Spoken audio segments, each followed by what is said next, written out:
கர்த்தருடைய பரிசுத்தமுள்ள நாமத்திற்கு ஸ்தோத்திரம். இன்றைய நாளின் கர்த்தருடைய வார்த்தையாக 1 பேதுருவுக்கு எழுதின நிருபம் 5வது அதிகாரம் 6வது வசனம். ஆகையால் ஏற்ற காலத்திலே தேவன் உங்களை உயர்த்தும்படிக்கு அவருடைய பலத்த கைக்குள் அடங்கியிருங்கள்.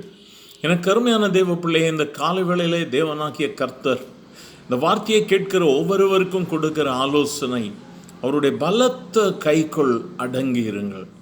அநேக வேளைகளிலே நாம் நினைக்கிற காரியம் உடனே நிறைவேற வேண்டும் என்று சொல்லி நாம் நினைக்கிறோம். சில வேளைகளில் காலக்கெடுவை நாம் ஏற்படுத்துகிறோம். இந்த நாட்களுக்குள்ளே எனக்கு இந்த காரியம் நடக்கணும், நாமே அதற்கென்று சொல்லி ஓடுகிறோம், முயற்சிக்கிறோம். ஆனால் வேதம் நமக்கு போதிக்கிறது, நீ கர்த்தருடைய கரங்களுக்குள் அடங்கியிரு. தேவன் தம்முடைய வார்த்தையை நிறைவேற்றுவதற்கு முன்பதாக ஒரு காலத்தை நமக்கு நியமிக்கிறார்.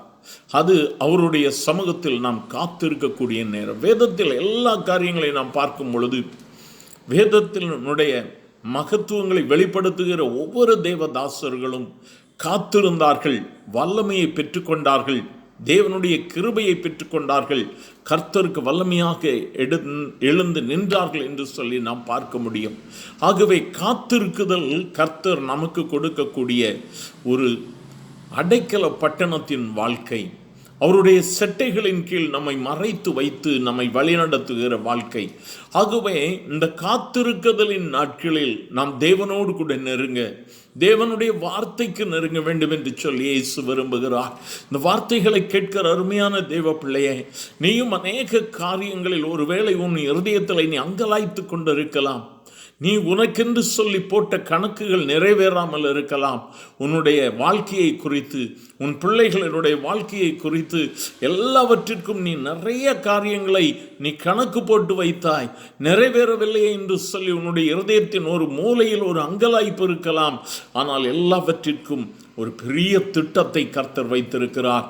அந்த திட்டத்திற்காகத்தான் அவருடைய கரத்திற்குள்ளாக நீ அடங்கி இரு என்று சொல்லி வேதம் சொல்லுகிறது. அவருடைய பலத்த கரங்களுக்குள்ளாக அடங்கி இருக்கும் பொழுது ஏற்ற வேளையில அவர் உயர்த்துவார்.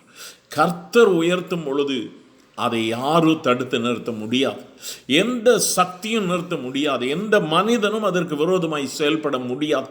ஆகவே இந்த காத்திருக்குதலின் நாட்களில் கர்த்தரோடு கூட ஐக்கியப்பட உங்களை ஒப்புக்கொடுங்கள். ஆண்டவர்கிட்ட சொல்லுங்க, அப்பா உங்கள் சித்தம் என் வாழ்க்கையில் நிறைவேறட்டும் ஆண்டவரே, என் பிள்ளைங்க வாழ்க்கையில் நிறைவேறட்டும், என் குடும்பத்தில் நிறைவேறட்டும் ஆண்டவரே. நான் போட்ட கணக்கு வேறு ஆண்டவரே, ஆனால் நீங்கள் என்னுடைய குடும்பத்தில் வைத்திருக்கிற மேன்மை வேறு என்று சொல்லி ஆண்டவர்கிட்ட ஒப்பு கொடுத்து பாருங்க. கர்த்தர் பெரிய காரியங்களை செய்வார். அடைக்கப்பட்ட வாசல்களை அவர் திறப்பார்.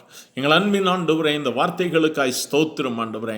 உம்முடைய பலத்த கைகளுக்குள் அடங்கி இருக்கக்கூடிய உம்முடைய பிள்ளைகள் பலவிதமான ஆண்டவர் ஆங்ஸைட்டி இருக்கலாம்ப்பா, அங்கலாய்ப்புகள் இருக்கலாம்.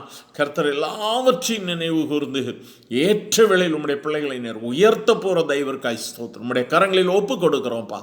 ஆசீர்வதியும் இயேசுவின் நாமத்தில் பிதாவே. ஆமேன், ஆமேன்.